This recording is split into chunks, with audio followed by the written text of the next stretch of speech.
আসসালামু আলাইকুম ওরহমতুল্লাহি ওবারাকাতু। সবাই কেমন আছেন? আমি ভালো আছি আলহামদুলিল্লাহ। তো আরেকটা নতুন ভিডিওতে সবাইকে স্বাগতম। আজকে হচ্ছে অনেক দিন পরে নদীর এই যে বজরি ট্যাংরা, এই ট্যাংরা মাছটা পাইছি, তাই হচ্ছে লাউ শাক আর আলু দিয়ে হচ্ছে একটু ভুনা করব। তো মশলা বাইটে নিচ্ছি, পেঁয়াজ কুচি, কাঁচামরিচও নিয়ে নিচ্ছি। তো সব রেডি করা আছে, এখন মাছটা হলুদ লবণ মাখায় ভাজবো। তো চলেন কথা না বাড়ায় রান্নায় চলে যাই। তো আমি কড়াই বসায় তেলটা গরম করে নিচ্ছি। এখন হচ্ছে মাছগুলো দিয়ে দিব।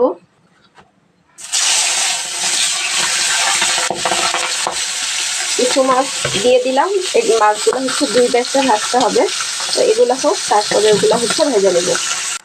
তো এই যে আমার মাছগুলো লাল লাল করে একটু ভেজে নিচ্ছি। এখন হচ্ছে মাছগুলো উঠাই নিব। আমি একই তেলে রান্নাটা করব। পেঁয়াজ দিয়ে দিলাম, পেঁয়াজটা একটু ভেজে নেব।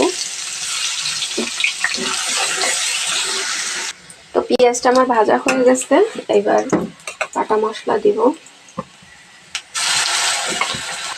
একটু পানি দিয়ে দিব, মশলাটা পুড়ে যাচ্ছে। এখন দিয়ে দেবো কাঁচামরিচ, হলুদের গুঁড়া, একটু ধনিয়ার গুঁড়া, অল্প একটু লাল মরিচের গুঁড়া, স্বাদ অনুযায়ী লবণ। এবার মশলাটা সুন্দর করে কষাই নেব। মশলাটা কষানো হয়ে গেছে, এবার আমি শাকগুলো দিয়ে দিব। দিয়ে দিলাম শাকগুলা, এবার একটু মশলার সাথে মিশাই নিব। শাকটা ঢাকা দিয়ে রান্না করব। আসেন দেখি তরকারির কি অবস্থা। শাকগুলা নরম হয়ে গেছে, পানি উঠছে। তো পানিটা আমি আরেকটু টানাবো, তারপরে হচ্ছে ঝোলের পানি দিয়ে দিব। চলেন দেখি তরকারির কি অবস্থা।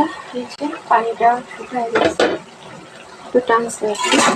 তো এখন এই পর্যায়ে আর কি আমি ঝোলের পানি দিয়ে দিব। দিয়ে দিলাম ঝোলের পানি। এখন মাছগুলোও দিয়ে দিব। তো দিয়ে দিলাম মাছগুলা, এবার ঢাকা দিয়ে রান্না করব।